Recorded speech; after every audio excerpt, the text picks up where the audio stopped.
guys, and a very warm welcome to the Bear and Turnip Embroidery channel.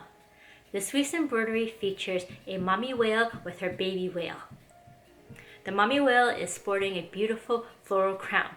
So in this video, you'll get acquainted with water painting on fabric as well as using embroidery techniques to create floral motifs.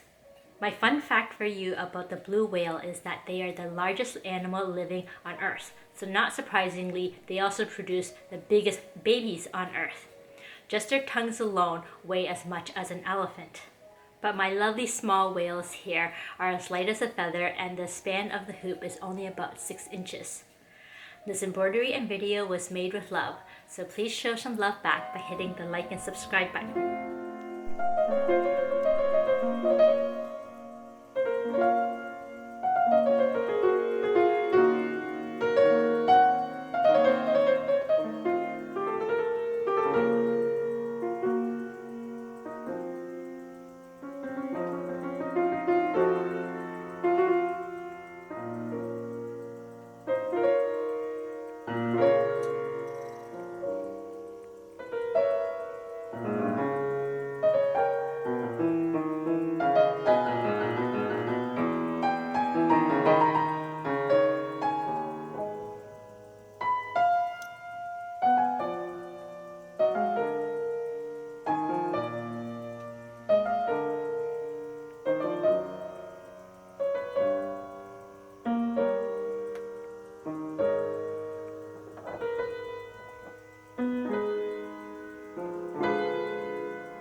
Thank you very much for spending some mommy whale and baby whale time with me. I really hope you enjoyed the video, and if you did, please support this hardworking YouTuber by hitting the like and subscribe button. If you have any questions at all about embroidery or any comments for me, stick them in the comment section below and I'd be happy to get back to you. I think that's all for me for today, so hopefully I'll see you in the next one. Bye!